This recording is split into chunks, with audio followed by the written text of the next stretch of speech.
Since Anywho, 2020. Yeah, since March, since 28th of March 2020, I think. Oh, was the date of the first episode. So like yeah. in the heat of like Absolutely. pandemic, Yeah, that was when it cool. started. Yeah, that was when it was started. But yeah, we've come a long way since then, but still, people just expect a lot. So just relax, which is good. I think like the selling point of off. But we always love those like sound bites, like those. Ooh, that was a word. Thank you. We love it. All right, cool. Welcome to the dish. We have a guest who I would introduce shortly, but first we need to go through the appetizer, which I should have had it up on my phone already, but once again.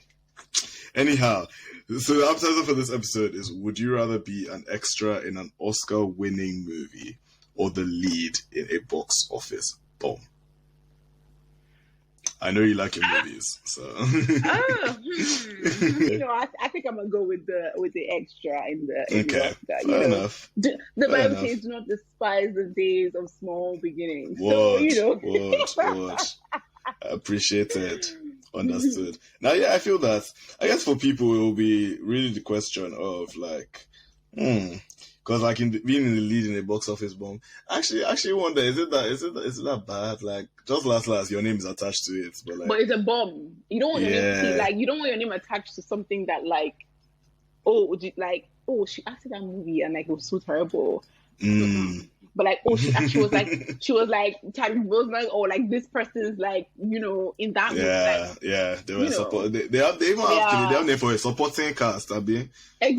That's the English. And then you have to think about your career, like True, people are like, you were a lead, but like the movie didn't go anywhere. So why did you act in that movie? Like, well, I guess you're acting. What if your acting is like the only thing good about the movie? Like you actually did your best to really carry it, but everything else wasn't working. I mean, like, what if people watch it and they think, oh, actually, that's an actor? But like, would people watch? Like, let's think about the tactics here. Like, that's true, Sha. We will watch it because there's so many movies that like I wanted to watch, but everyone was like, it was dead. So I was like, hey, sorry, I'm not watching it because I'm not gonna waste my time. Fair enough. So even if I was like a great actor, like how many people see it? And also, people don't tend to remember the actors; they tend to remember the name of the movie, right? So like, I don't really remember like what exactly like happened in Black Panther 1, but I remember it was a good movie. Do you get me? Like, I remember that I went to cinema with all my friends. We were all clapping at the end because what black people, we read black people, like that's so I think and it's always the name. It's flex. It's like, oh yeah, I acted in like that movie.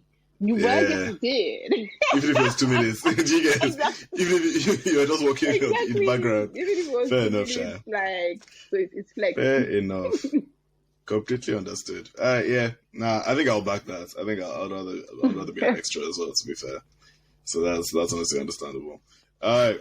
Before we continue, remember to check us out on Insta at The Dish with TBO. We have lots of Insta exclusive content when I remember to post, but we have lots of Insta exclusive content on there. So be sure to head over and engage with us there, and also be sure to give us a rating on Apple Podcasts and Spotify. Or if you're watching on YouTube, smash the like button and don't forget to subscribe. And now let me introduce our guest. Our guest today is a very, very special, unique, one of one guest. She's a founder, speaker, personality, everything join. Everything join. Like, academic. You have to add that there. No, honestly, academic. I think that one is serious. Writer, everything join. Oh my days. No, yeah, truly a great friend and someone I respect greatly. Motun Onafowokan. Welcome to the podcast. Lovely to have you. Thank you for having me. Excited. I haven't done a podcast in about 2 years. So this is my first one in a minute. So I'm excited to explore and talk and reflect, see where the conversation takes us. Yeah. Yeah, exactly. This is actually like what I always tell people. So, we have recordings or whatever, and before the recordings, we always lay out a list of topics and stuff like that. At the end of the day, we don't always talk about everything on the topic list because like conversation just flows, Yeah. But yeah, I guess the first thing I put on here was the move to Paris. I think, funny enough, a couple of episodes ago, I talked to someone who did like a gap year in France. Okay. But yeah, that's a completely different thing. But yeah, the move to Paris. You were in the UK. Then you moved to Paris. Yeah. What happened? Why did you do that? Yeah, so I was in UK for 7 years, I guess. A long time. A long time. It wasn't planned, to be honest. Like a lot of people were like, oh my god, like Paris, like a lot of people that like I met in Paris, like Paris has always been like on their bucket list or whatever. But like for me, it just kind of like was a solution to a problem. So my problem essentially was I was supposed to go to Cambridge for my master's. Sorry about that, my master's. And pandemic times, whatever, I didn't get my grades to me. So this is my final year grades. And, there was like a period where it was like, because of COVID, like no one really, like a lot of people were affected by COVID, obviously, like, studying in the house. So there were loads of exemptions. And also like, I guess like there was this promise from like like a lot of universities across England, including mine. So I went to University of Warwick, and it was like something along the lines of like you couldn't get lower than like your second year average or something. Like there was something that I don't quote me, but something around that. But, like, my second year average, something like that. My second year average, like was very sufficient for to meet my grades for Cambridge. I mean that's how I got in. And so we were kind of banking on that, for that to be sufficient as an exemption. And so for a while it was like, okay, waiting on, to see, what can happen, praying, blah, blah. And then I actually reached out to, like an admissions person at the college or like the degree that I was going to do. I told her about my situation, and she was like, it's so fine, like COVID, like it's so understandable to do that.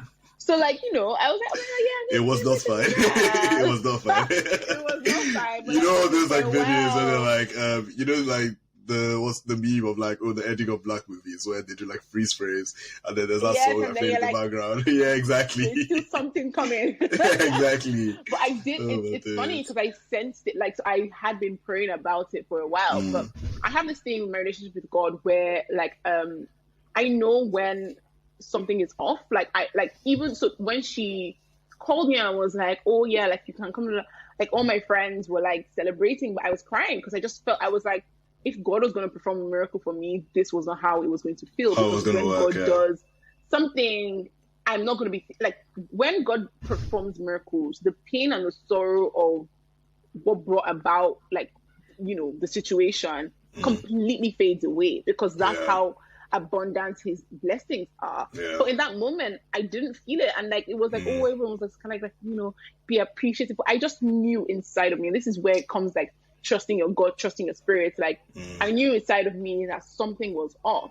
And so I was kind of on edge the whole period. Like I found an apartment in Cambridge, like I was ready to move, but at the same time I was on edge, and we were waiting for like a final kind of like I guess like update on my like profile or portal, whatever. And my portal. And then all of a sudden, it's so funny because that night I had a dream that like basically one was like Z. And I woke up and that day, and she was like Z. It actually happened.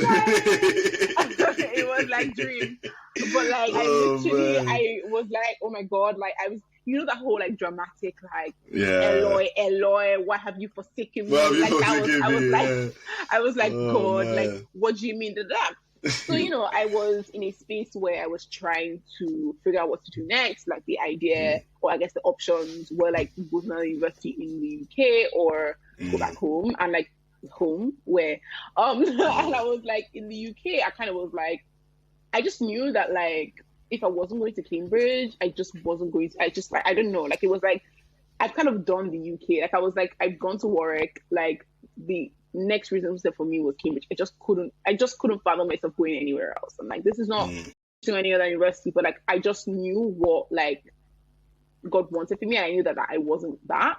So I spent like a couple of like weeks, really, maybe months, like really just like being like, okay, all right, and like my parents are like, what are you gonna do? I was like, don't worry, like God's going to do me, like He's gonna provide a solution to that. Yeah.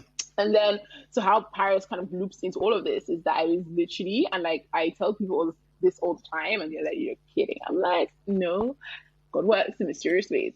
I was watching like this day that like it was very, very clear that like Cambridge was not happening. Like it was clear before, but like I needed to mentally catch up, you know? The day that it was very clear, it was actually the day that the incoming students matriculated. So that's when like they wear their whole like gown and they write their names in the Cambridge Book of History, And I was seeing like some friends that I knew that was in Cambridge that year matriculated on their Instagram. I said it's over because they're putting their names down.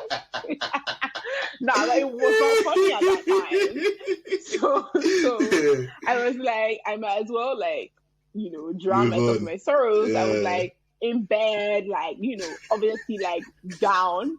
And then I got Netflix, as everyone does when they're down, and I see, and I kid you not, Emily in Paris. Like, I'm not even joking. Like, I'm not even joking. Like, people, I like, honestly, like, it's so ridiculous, but like, it's also like, it's the truth. I see Emily in Paris, and like, I think I'm like episode 1, and like, the friend, like, said something along like, oh, she like left China, and I swear, I paused the episode, and I was like, I'm going to Paris. Like, I was like, I don't even speak French. I was like, I'm moving. You know what? This TikTok says like, be delusional. Like, nah, I like imagine. So imagine you like called your parents and you were like, yeah, I'm moving to Paris, and they were like, how did you come to this decision? And you're like, oh, I was watching Emily in Paris. And it kind of doesn't occur to me. The thing about my parents is that they are very like supportive. Like, I'm very, very close to my parents. So like, like it was just kind of like, okay, like what's the plan? Like, so I just kind of was like, I found a university also like immediately that like had a very amazing course that was like, it was very similar to what I wanted to do at Cambridge, but also had like, I would say, a lot more to offer in that. What I was going to study at Cambridge was going to be development studies. It was very academic. Whereas what I ended up studying is like under the bracket of global communications, but it's specifically development communications. So it looks at like, like the development area, like political philosophy, politics, all that stuff, but also looks at like communication. So it like merges like stuff like branding and marketing and entertainment and like just all of those things like media, tech into it. And so it was just kind of like best of like both worlds and like best of like the experiences that I had and like the interests that I had. So, and like also like the school, like, even though like honestly, like we don't know where the school is, like it's just like I called a friend, my French friend, like I had a French friend from work, and he was like, going from Cambridge to like this school, like, are you sure this is the right thing? I was like, I just knew it was right. Like, the excitement that I should have felt when Cambridge said yes the first time was the excitement I felt when I found my university. And like, it was just, when like a whole new world is just opened up in your mind, and then like you start dreaming again, and like you start seeing ideas. So it wasn't even about Paris when I first like saw everything, even though like I was watching Emily in Paris. It was really when I saw the course, like I literally found it that day. I was just like, oh my God, like this, I really felt like it was carved for me, So like I applied, got in like maybe in like 1 week or whatever. Like it was very like, there's something about like when God does stuff where like it's so easy, even though it's like, there's like a Bible verse like that says like, though he tarries, he will not be late. And like it's like also like the other Bible verse that says like his burden is easy and his yoke is light. It's light. We like it, like sometimes when we're like in wilderness like periods or like hard periods, and we kind of like are like, what's the truth in these verses, or like I've been waiting for a long time. But like when things actually happen, it's like it just like makes so much sense. Like it was so easy, like down to like the apartment, down to the fact that I had a French friend, down to the fact that the university doesn't like, it's not in French, so it's in English, an American university. So yes, I didn't speak French, but I was fine. Like stuff like that. So honestly, when God like is ready to do things for you, and when he wants to move you out of a space, yes, it might be like devastating in the moment, but like when he shows you why or shows you what he wanted to give you in replacement, like it's just, I don't know, the devastation is just kind of like, okay, that was my little price to pay, you know, like you gave me something worth £100 and I only paid £2. Like, why am I feeling, you know? Yeah, exactly. Doesn't mean that you don't go through the pain of healing from the fact that you have to spend £2, but at the same time, you appreciate the worth of what you got, you know? So yeah, that was my moving to Paris story, and I love it. Yeah, absolutely. I think it's you know, I can imagine there's so many listeners who like hear themselves in what you've said, right? Because you know, even with you know, I may not know the people that listen to my podcast, but I know even like friends I have who, you know, with this year when we were leaving sixth form and everything, who had offers and, you know, it didn't work out, or, you know, whatever reason. And I feel like this is kind of getting into like what's on the dessert section. But what we are going to talk about in the dessert section of the podcast is how the path is never straight. You know, I feel like a straight path is such an illusion. That's such a like. It's just fun. such a like, yeah, exactly. You know, like exactly. You tell, like, okay, do you get? Yeah, like, oh yeah, so like, I went to this place, and I got married, and then I have you. Like, okay, yeah, like you just like there's no party story. There's no flavor. Like when your kids introduce you to their friends, like, okay, yeah, like there's nothing, you're boring, you know. So God is also here for the gist. God is here for the entertainment. Oh my days. No, honestly, you know, like I just feel like your path is never straight. There's always going to be a detour. There's always going to be like something's always going to happen. You get what I mean? It doesn't mean you've deviated or anything like that. And it's definitely not the end of the world. Like, I mean, let's talk about that though. But like, I know this is dessert, so you, like you said, like whatever, right? Like, the whole idea that because there are detours, the path isn't straight. I actually think let's challenge that for a second, because God kind of already, I don't know if you believe in God, right? Like I do, and I believe that He has already, like the Bible says, like before I was in my mother's womb, He knew me and He called me, and He had plans for me. Meaning that in His eyes, the path is straight. Like, this is who she is today, and this is who I'm taking her, making her become. To be. This like is A and B for God, right? Right? Like even within the detours, and the detours like sometimes are God rerouting us from mistakes that we've made. Or sometimes the detours is God taking us around what the enemy planned for us. So like I always tell my mom that like if I had gone to Cambridge, like my creative side would have been sucked out of me. Like, and I'm not like shitting anybody that went to Cambridge, but like I just know that what Warwick, and also like my Cambridge or my Oxbridge story starts way before my master's, because when I applied to, like when I finished sixth form one the first time, I only went sixth form once. But when I finished sixth form, I applied to Oxford for law, right, as I was saying before. And I didn't get in, and I took a gap year, and then that's when I realized that I wanted to study PPE. I applied to Oxford again, and I still didn't get in, but both times when I applied for law and for PPE, I got into Warwick both times, and Warwick was the only option that was viable to me.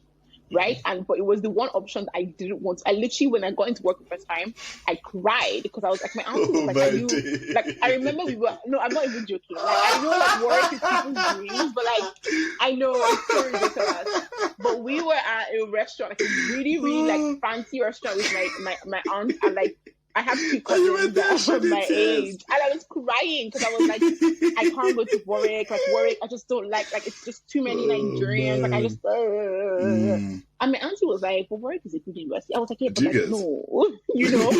But that was my perspective, and this is where you begin to learn that what is good for you isn't always about like the tables or what is like seen as good, or the it's label. About like a label, you know, like it's about what it's going to offer you, the role it plays in your life, the platform it like honestly at Warwick I was able to test out so many of my skills. I met so many people, and a lot of people, or a lot of the creativity that I have now stems from the things that I experienced at Warwick.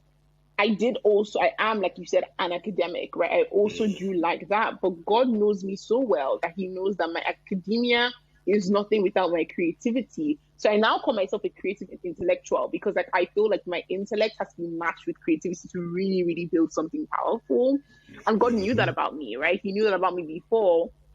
And also, like, I'm so sorry, but like, before I even went to Cambridge or Oxford or whatever, I always had imposter syndrome. I never felt like I could be in those spaces because it's a typical like look of like who's supposed to be, who's supposed to be the things that they've read, and that like that just isn't me. Like I'm honestly like I'm rough around the edges. Honestly, like I'm not like cookie cutter. And so God also knew that about me, and so I'm very grateful that He didn't like He had a path for me that, despite my own detours, His own idea of my path was still very straight. Like He still has a straight understanding of where He's taking me. And no matter the details, like no matter the roundabouts, no matter the there's still a B destination, Yeah. So I think in God's eyes, our path is straight. The way I tend to think about it is like I used to do geography in like GCSE, and we used to have there are two different ways, right, to describe a route from between a starting point and a destination. One is the quite literal routes that you take. So if one is here, I apologize to people listening on Spotify Apple Podcast because you can't see my hands, but basically if one is here and one is here, right, you could like technically you could go this way, you still get there, you get what I mean? You could go the other way, whatever way, you still I know, get there. I've heard that analogy, and it's true. Like, it's still one door, but there are many ways to get to the door. Absolutely, right? yeah. So, there's also as the crow flies. I think that's what they call it, which is quite literally just straight. Yeah, straight. So the journey, I think, is straight in the sense that God is taking you from A to B, no doubt. But there will be detours. There will be, there will be sometimes where it seems like you're going backwards, and you're like, I don't understand, like what's going on. Loops. There are loops. Yeah, exactly. There's sometimes you just be like, Jericho. Let me call it Jericho. Marching around 7 times, honestly. So that's how I think about it, and that's how I usually tell people to look at it. Like it's not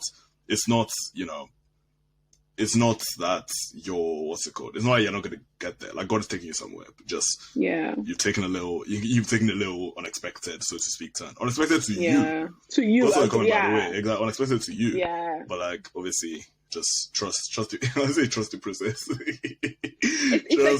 Trust the author of the path, like the one that wrote the map, that drew the map, the one that drew. I mean, also wrote the map. Whatever, the one that drew the map, right? Trust him, like, because it's the same way like we trust Google Maps like blindly. Like, let's be trusting Jesus Christ, our Maker, finally as well. But it's like it's not easy, It's definitely not easy, and I think that's also part of the journey, learning how to trust him. Word. I feel like going on the detours and realizing that despite every single one of the detours, because like I could have seen Paris as a detour, but I actually just see it as a setup for the same purposes that he already spoke to me when I was back in London, right? Like I could, like, in being here, right, I'm learning that no matter how like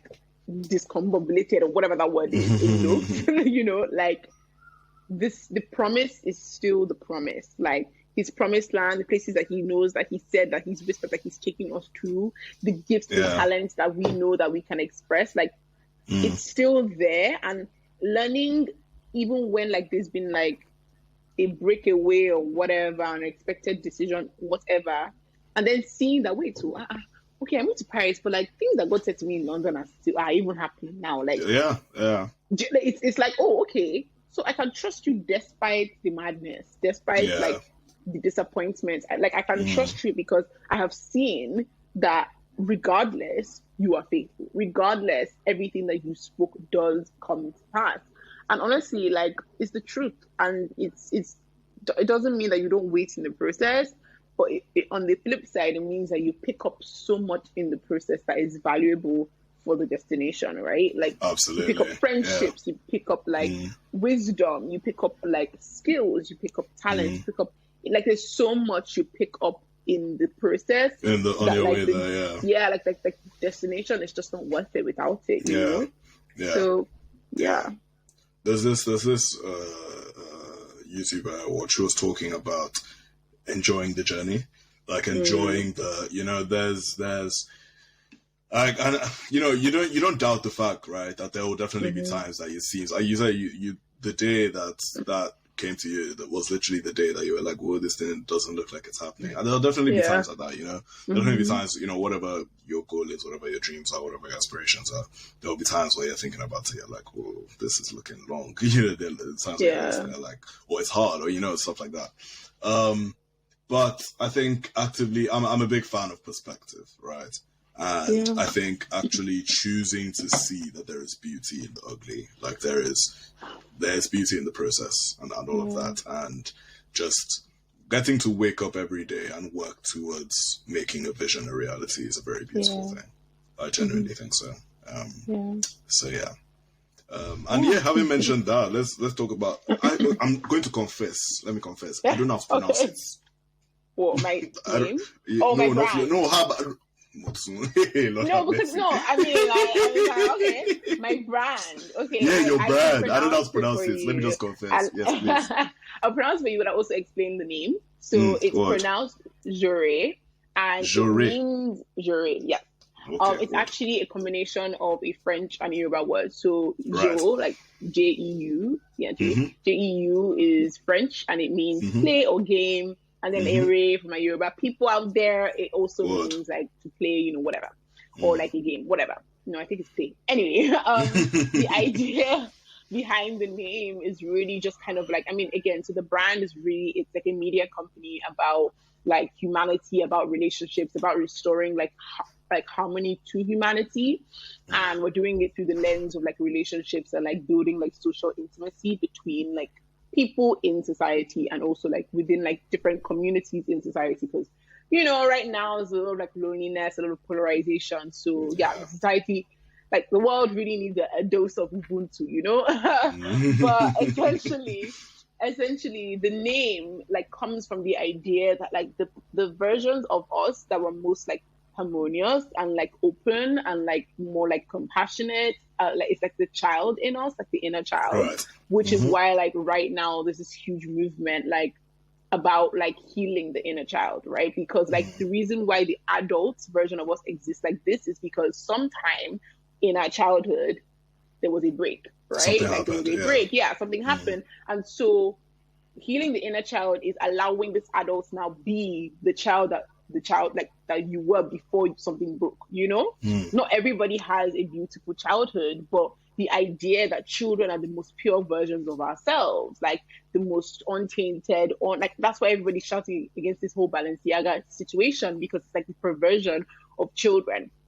So for me, like I've been noticing that adults, we don't play anymore, right? So like, okay, we talk about like trauma and like going to therapy to heal our inner child, but like we also need to like bring back that sense of like friendliness, like childiness, like play, you know. So that's really like our brand identity. Like, yes, we are trying to tackle something very deep, something very like important and like scary for a lot of people, like loneliness, you know, really causes suicide, like, you know, polarization, like cancel culture, all these things. Like, these are not simple issues, but the way that we invite like our community, you know, to encounter and explore these issues is by being playful, is by evoking that inner child in them that is open to explore. So, you know, that's the I guess the meaning or the thinking behind the name, and like behind the whole brand identity. So yeah, Jeuere.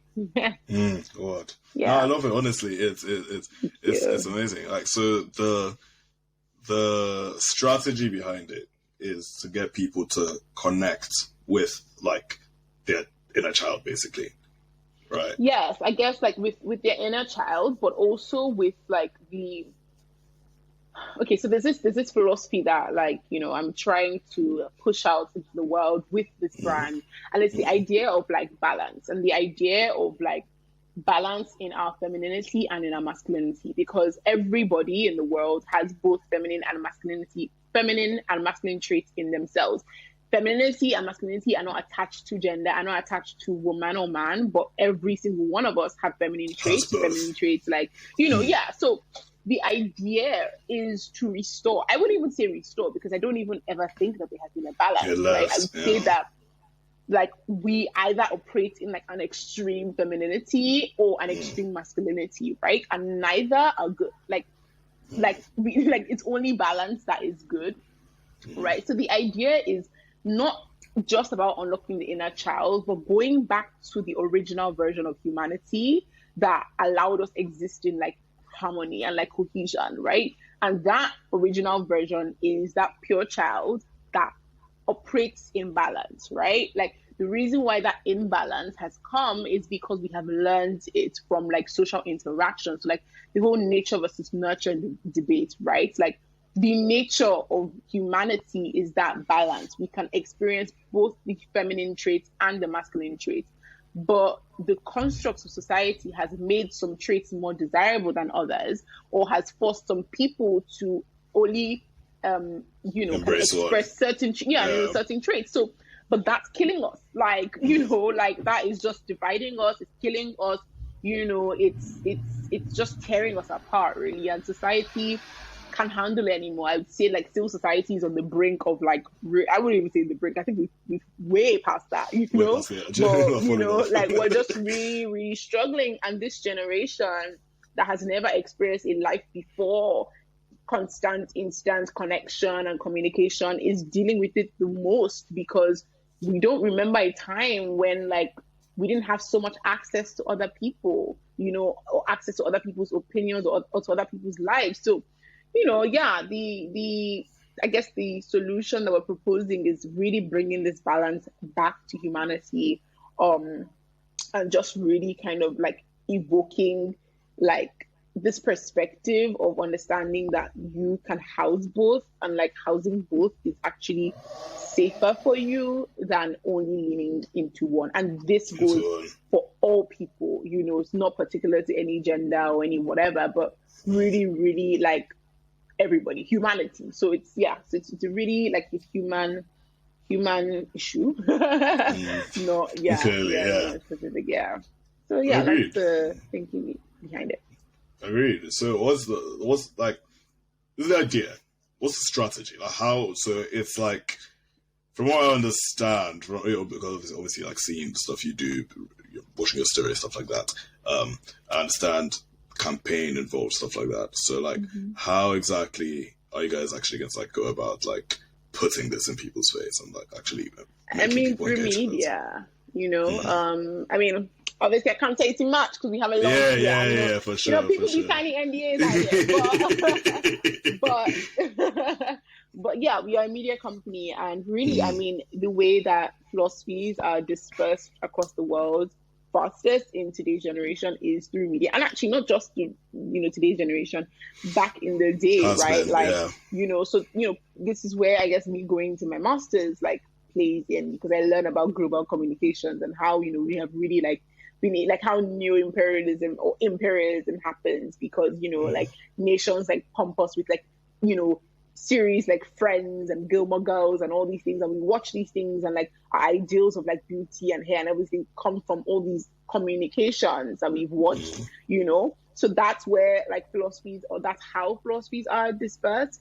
And so we are really interested in like tapping into that energy, tapping into the power of media, but not just like, we're really, really interested in, I would say, all types of media, just to make it broad. But yeah, so really through media is our method, or our medium. That's the method. Yeah, that's the strategy.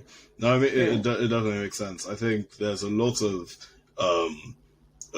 learning that is actually yet to be done. I think one of our, I always kind of think, right, I think one of the biggest issues, generally speaking, is there's a sort of a willingness to unlearn and relearn, but that is actually rooted deeply in an unwillingness to actually learn and relearn. It's very. I get what you mean. Yeah, it's very interesting to me. Yeah, like it's we only very, want to very learn interesting. certain types of things, you know. Absolutely. Like we learn on like. It's like we want to have the facade of learning, of growing, without actually doing the work. So, like, okay, I go to therapy, like, I'm an it girl, I do Pilates, I do all these things, like, I'm taking, like, self-love, blah, blah, blah. But, child.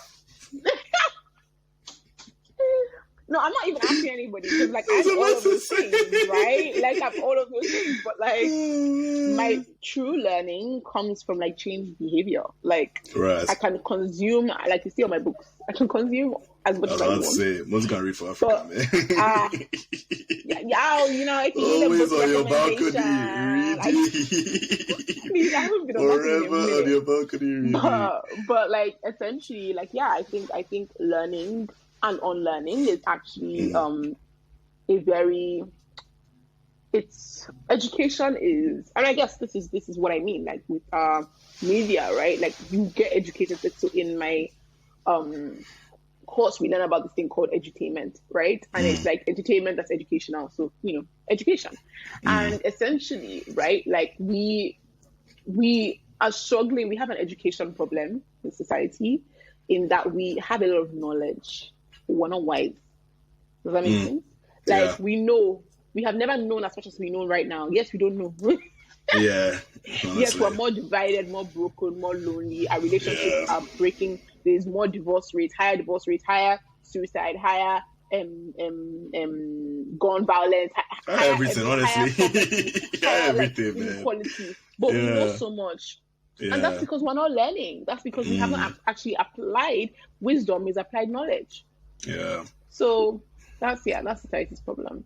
So, but we're trying to change that, though. Yeah. We're not just like going to push media out there, but we actually like our media is a starting point. So yeah, you know, watch us, follow us on Instagram. For sure. We launch next year. Drop your answer. And for sure. Yeah, the launch, at Jeuere. So it's spelled Jeuere. Yeah. Our launch is just, you know, if I do say so myself, I think it's like quite out of like, yeah, it's very creative. Let me see. Right. Let me know. Hoots my heart more. You know, I think that we've done something here. So, you know, just for is to sign it. I believe. I'm a fan believer. I'm so looking forward to it, honestly. I'm excited too. I can't wait to show the world what the team and I have been working on. Yeah. And God, you know, God has really had his hand in this as well. So shout out to my big G up there. No, I agree. I think media is a powerful and beautiful thing. You know, well, beautiful when used right, obviously. Like, it can be. It can be. It has the potential to be, you know. Yeah. Like, even social media, think about it, like it can be very a tool for good, but and then there's the flip side, right? But you know, that's life, right? C'est la vie. Yeah. Because, you know, in good exists because bad exists, and bad exists because good. It's like they have to, like, for something to be good, there has to be something that's bad, you know? Yeah, so, synergy between the two. Yeah, so, you know, unfortunately. Very unfortunately. There was a time, I can't remember when exactly. I guess you would know better than me. You were off social media for like... Well, yeah. Honestly, yeah. Not that long, to be honest. I just, let's see, maybe a couple of months, but I was also on. I just wasn't on publicly. Like, I think, I don't actually think I ever went off. I just changed my social media, if that makes sense. But I do go off social media quite often, and actually my friends was like, you just go stars. And I'm like, yeah, because, like, you know, I'll be doing some inner work, you know, like, I mean, that's when I take time away, that's when I get I won't say it's not only then, but when I spend time with myself and God, that's when I get the deepest revelations, most powerful ideas, and the most revolutionary feelings, if that makes sense. I don't even know that. Yeah. But like that's when I have healing, revelation, and ideas. And I feel like everyone needs that, you know, everyone needs to kind of evaluate, you know, step aside out of, like, especially as like content creators, as people, like, you know, doing things for the community, for the people. You have to kind of step back and be like, is this what I want to be doing? Is this how I want to be doing what I am doing? And what else do I want to offer to this world? And like, what chapter do I want to explore next? So for me, it was like I was moving to Paris, and I kind of wanted to have Paris to myself for the first couple of months. I wanted to experience life outside of social media, and also because Paris is such a space where everyone content creates, and I didn't want to get like, how do I put this? I didn't want to come to Paris and like, instead of kind of like experiencing Paris for myself, I would experience it for my followers, if that makes sense. Like I would like feel, do you get me? Like I would like film content, like especially because I've never lived here, but I've been here before, but I've never lived here before. And this is my first time like moving to a country that wasn't London, because Nigerians don't move to the UK, like c'est normal. Sorry, it's normal, but like pardon mon français, how do you speak French now? I'm cool. As in she led, she did the work. But like, I think that for me, I wanted this experience to be mine, not my community's. And now I can pour it out into my community, and they can experience from what I've like experienced here, or they can learn from whatever. But like, I wanted it to be mine, And so yeah, like moving here and being also, I did, like I said, have a very like maybe like 10 people, 12 people, whatever. But I knew that I was in transition to a new chapter. So it was just like, it was hard because I had a lot of followers then. But at the same time, it was also easy. It was also easy because I felt like I had done what I was supposed to do. Like I felt like I had poured out enough, and now it was time for me to kind of open a new chapter. But that chapter had to start with myself. Like I had to experience Paris for myself. I had to learn from the last chapter, reflect on the last chapter, and also decide what I wanted to do moving forward. And I didn't know that for a while. Like when I even came back in May, I only came back because like a friend was like, "You like your voice is really blah, blah, blah." And I remember that day, I literally wept. I was like, God, like I do not like know. I was like, God. But the thing about me is like when God puts a promise in my heart, like I just can't, like I have to obey. It's just like we have that relationship, So I was like, God, you're forsaking me here again. Hello. I was like, God, you're forsaking me. You know that I'm just enjoying my life now.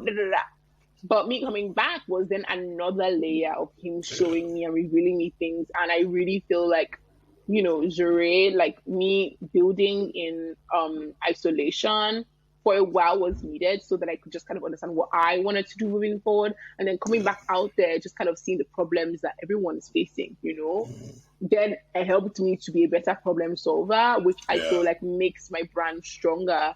And like I did some classes about like you can't solve a problem by predetermining the solution. You have to ask the people you're solving for and solve with them. And so that's what I did. Like I did a lot of surveys, I did a lot of questions, I spoke to a lot of people, I did interviews, and I just observed, And I think that since I've been back on social media, I've been able to really just understand my role in this space. A lot of people don't like social media. As you said, like social media has good and bad elements of it. And I think going away, coming back, helped me find my own voice, even though I did have a voice before, but I don't actually think that voice was mine. I think that voice was the voice I thought that I was supposed to have. But now I think I'm finding my own voice and the voice that I want to have, which is a very, very different voice. So yeah, that was like my leaving and coming back journey, and but it's been a journey for sure. No, definitely. Yeah. I think everything you said with it being difficult sometimes, being there just for your community, stuff like that, and I feel that I really, really do. I used to.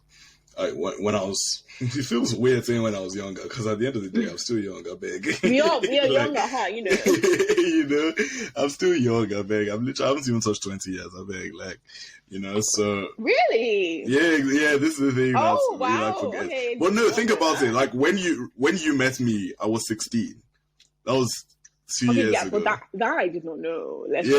So, no, I'm pretty sure I told you, because that's why I I'm led sure. Okay. like the. I'm sure. Yeah, younger. Okay, yes. Yeah, the younger group. Yeah. I am, because I still have the website, although it's not live, and I have the descriptions for everybody.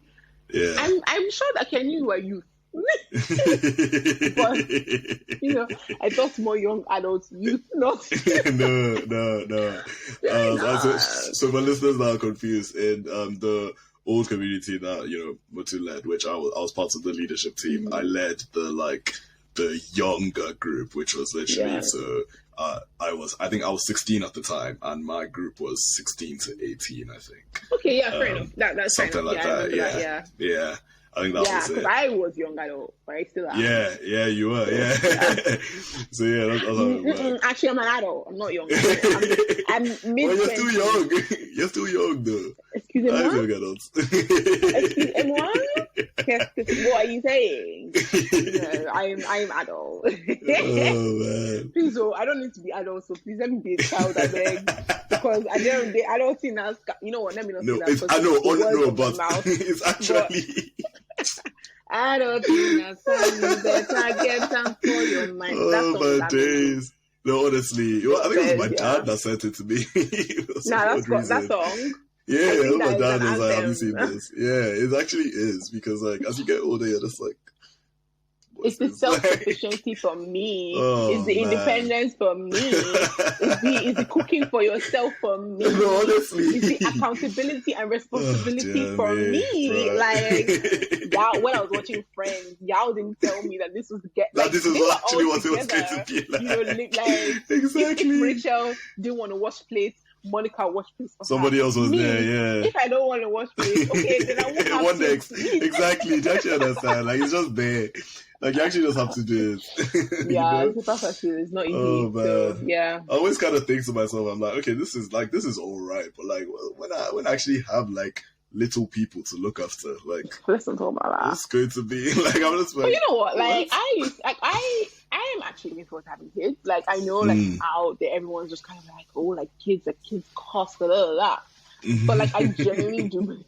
No, but it's true. But true. I just don't want to live from a place of lack that I would put my ability to raise kids on this idea that I won't have enough.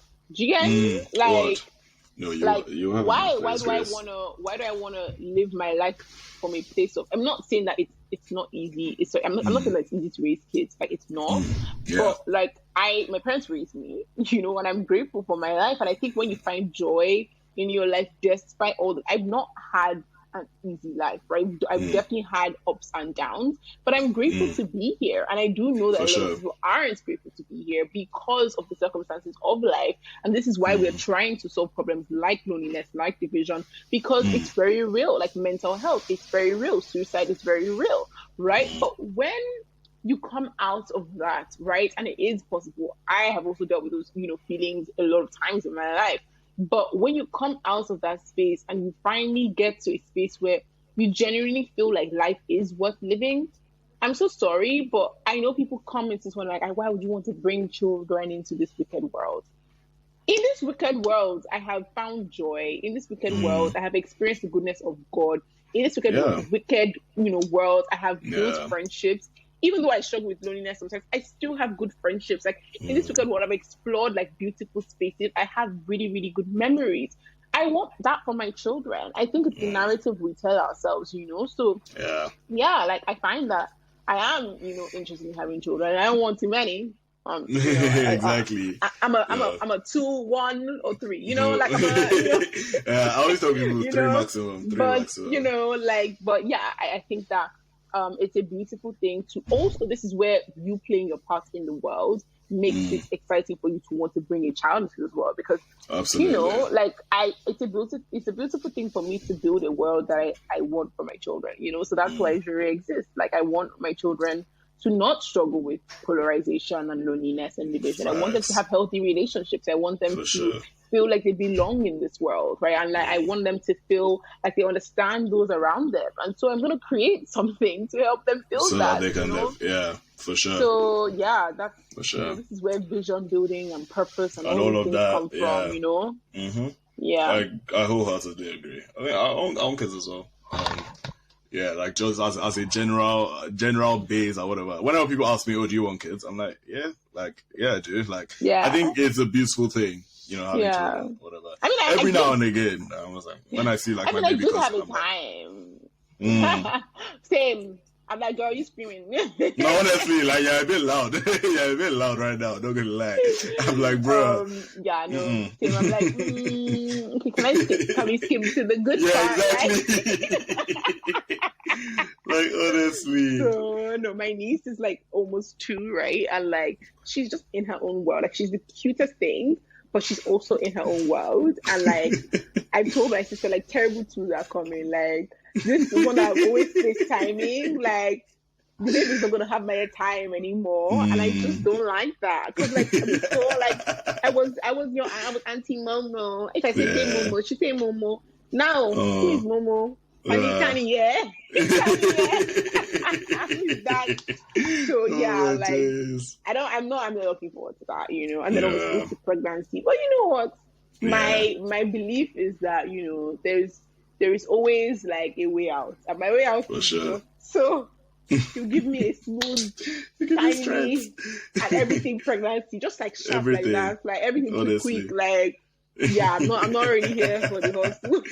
Oh my days. But yeah, I mean, it's been a process. I didn't always have this attitude towards kids, to be honest. I just never really, I was indifferent, and at some point I was just kind of like, I don't even know. But yeah, I guess as I've grown, as I'm building something, I'm actually excited to kind of like, I'm also trying to build a legacy brand. So I'm really, really excited to, you know, have my children see, you know, what their mom has created, and also like, you know, see where they can fit into it. But I don't want to be a helicopter parent. I'm trying really hard to be, because it's hard not to be, because I'm a perfectionist.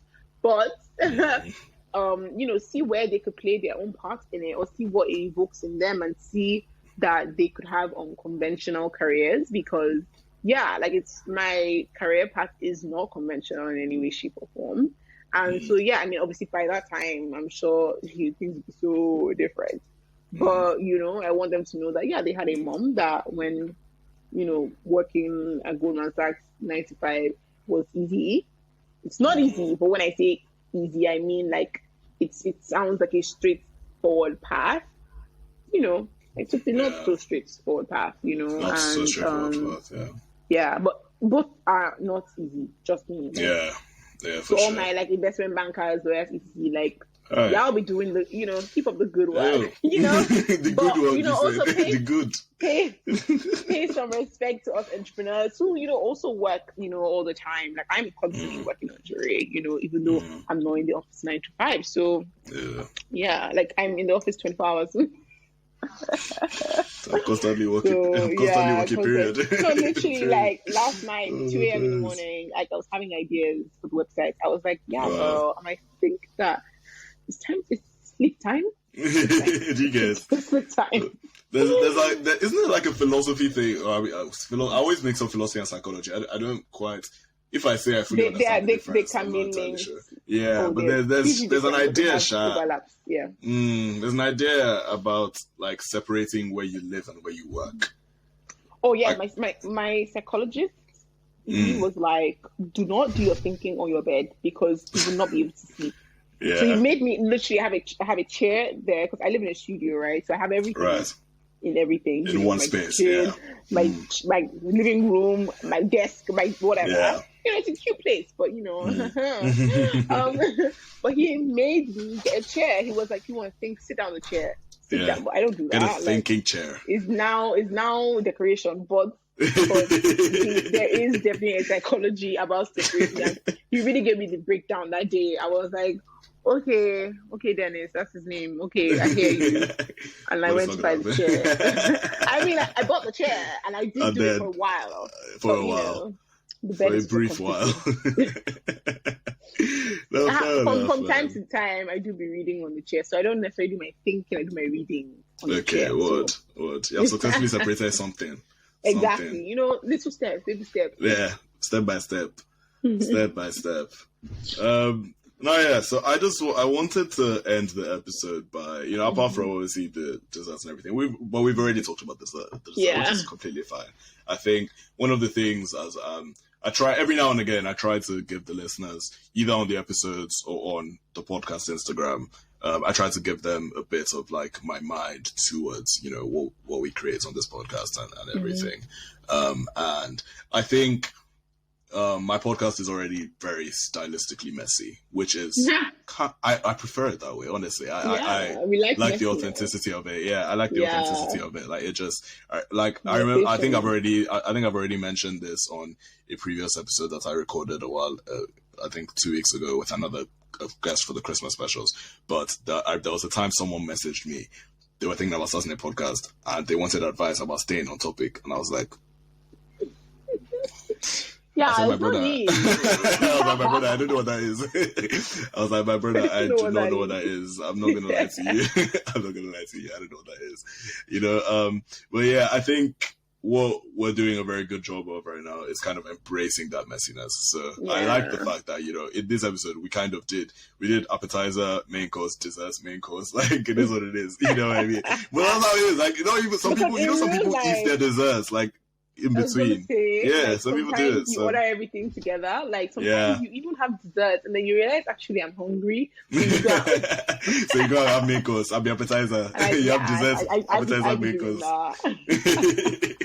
No, so honestly fair, man. Yeah. So I quite like that that's how it went. But yeah, I can't remember what I was saying initially. Yes, what I was saying initially was that I wanted to end the episode by telling you some things which I personally think really, really need to be said. And I think I kind of remembered about this when I was doing a video on my channel.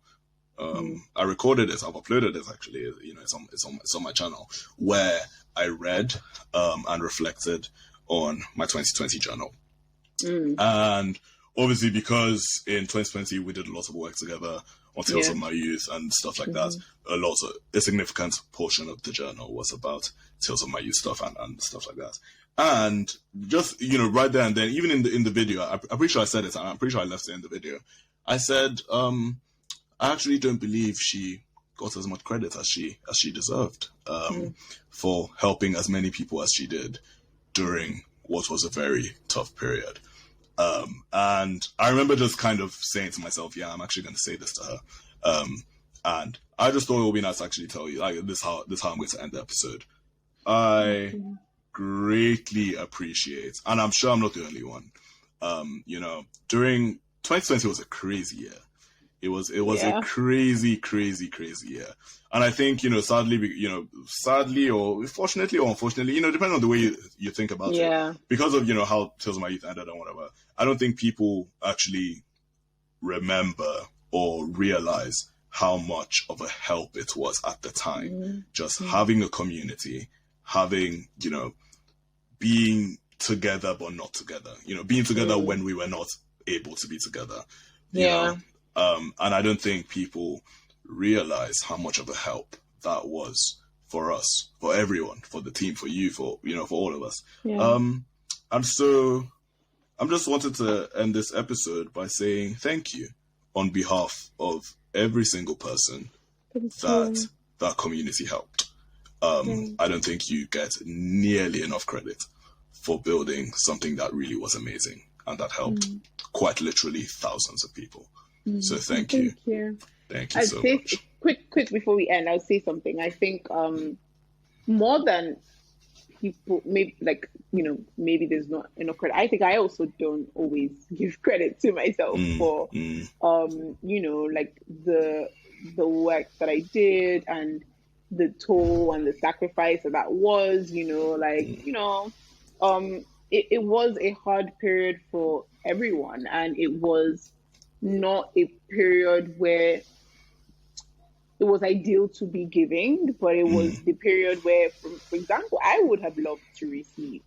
But, you know, sometimes I forget that like, again, obviously, you know, we're talking God here through me, but even still, like that, I guess I opened up myself to be able to do so. And I think beyond anyone else giving me credit, I also need to, you know, I mean, I think I have moments, you know, but I think altogether it's the recognizing in oneself that you did do something that is worthy of respect and worthy of pride, you know. I think the word pride is something that like society has a very negative connotation towards. I think like being prideful or proud, whatever, is like bad. But like also, when you think about pride, you think the opposite and you think about shame, right? So when you understand pride from the shame perspective, you understand why pride is necessary. Not in the I'm God and I are paddy day, but in but take pride in your work. When like, they say take pride in your work, take pride in what you've done. And in value and understanding your value. And as I navigate my career now, I have to look back, and I do, look back to that time, and I'm like, okay, because I in as much as I'm like an entrepreneur, I'm also working brand strategy, right? So I do help other brands, build their own brands, right? And like I have to, beyond me building Jeuere, look back to the time when I was able to have 300 plus people on a Zoom call when companies were struggling to even get their employees, I have to look back at that time and be like, okay, like, you did something, like regardless of the mistakes or the misinterpretations of stuff, like there was power in what you were able to yield and yield or build whatever together. So yeah, I think, thank you for, highlighting that, reminding me of, the power that Talesofmyyouth was. But I, for me, I think it's a reminder to myself to also, remind myself about that and talk about it more, because it was and is a part of my journey. And it's not a part of my journey that I'm ashamed of. I think that regardless of how it ended or how, just like things went down, the misinterpretations, like the Twitter, whatever, like a lot of people also didn't even know about it. I think sometimes when you with social media, like there's a lot of like amplification of like little like insignificance, like, and then you kind of think like everyone sees you as a terrible person, everybody thinks that you did something, but like it's such a small proportion of what people actually think about you. And even like going back to your question, right? I know this is like really, really pulling the podcast, but going back to your question about like me leaving like social media, really, really like looking at how like a part of me at that time was like, okay, I'm just going to take a break to just kind of figure myself out. Also still subconsciously thinking that, a lot of people kind of didn't really like me anymore. Like didn't, like, I don't want to use the word, fuck with me anymore. Like, they all kind of thought that I was this and that. And, I did feel a sense of like, I'd say betrayal in a sense, because I was like, guys, like, y'all, y'all were on Zoom calls with me, like we were doing this shit together, like where you at now, like y'all are kicking on Twitter, like what happened, so it does show you how quickly people can turn. But there was also such a huge community that still supported me after and even within, right? And a lot of that community is still present right now, is here helping me build Jeuere, and like is here constantly cheering me on. And every time I get a message from someone that just is like, oh, like, I was reading my journal, or like, like stuff that I prayed about or stuff that I said, that like or they're living in the reality of the prayers that they prayed in 2020, or that, their relationship is like, it warms my heart to see that there are still people that can, through the messiness of the echoes of negativity and hate, there are still people that can find their own voice and figure out what Talesofmyyouth meant to them, not to like a community of people, because a lot of people that did say terrible things about Talesofmyyouth never experienced Talesofmyyouth, right? Like they only heard things, but they never actually experienced it. So for me, it's really a reminder to myself of like understanding that no matter the critique, like whatever we do, like we can take value and we can respect the work that we've done, even if we can learn from it at the same time. Like both can coexist. Like life is not, black and white. Like life is gray, and like you could have like regrets, mistakes, whatever, but in the same time also like have done something extremely beautiful and like appreciate it and like be like, yeah, like I was, I was so the person, like, I'm gonna own it. Yeah. So sure. Thank you for bringing that up. I'm gonna shut up now because I can talk for you. No worries. Yeah. Thank you so much for coming on. Thank you for having me. I constantly enjoy, I enjoy doing this. I enjoy everyone that comes on. I enjoy talking to everyone that comes on. But it's been such a pleasure talking to you. Likewise. Yeah. Thanks for having me. Thank you guys very much for listening. Yeah. Thanks for listening, guys. Bye.